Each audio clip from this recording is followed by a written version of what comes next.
আসসালামু আলাইকুম রহমতুল্লাহ। সৌদি আরবের দুইটা নিউজ সম্পর্কে একটু আলোচনা করছি।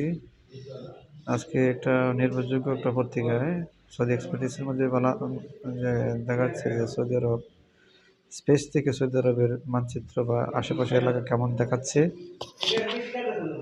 খুবই সুন্দর, সেটা প্রায় 400 কিলোমিটার উপরে আকাশ থেকে কেমন দেখাচ্ছে। আরেকটা নিউজ হচ্ছে যে যে রমজানের চাঁদ দেখা সম্পর্কে যেটা নিয়েছি আমি, এটা লাইভ করে দেখাচ্ছি।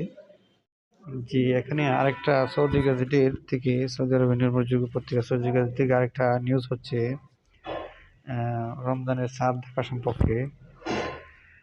The Supreme Court has called all the Muslims in Saudi Arabia to look out for the report citing for the Ramadan celebration on Friday evening, 7:29 1446, corresponding two Friday 28/2025। তো এখানে সুপ্রিম কোর্ট সব মুসলমানদেরকে Saudi আরবে আহ্বান জানাইছে তারা যাতে report করে যে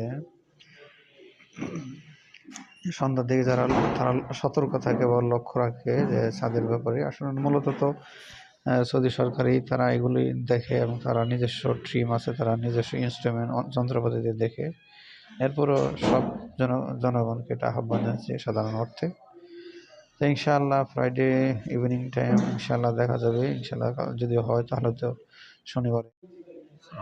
মাশাআল্লাহ, the kingdom of Saudi Arabia from space. 400 kilometre উপরে স্পেস থেকে সৌদি আরবকে কেমন দেখা যায়। আমরা জানি ইন্টারন্যাশনাল স্পেস স্টেশন প্রায় 400 কিলোমিটার উপরে অবস্থিত। আকাশ থেকে সৌদি আরবকে কেমন দেখা যায়, এটা আজকের নিউজ।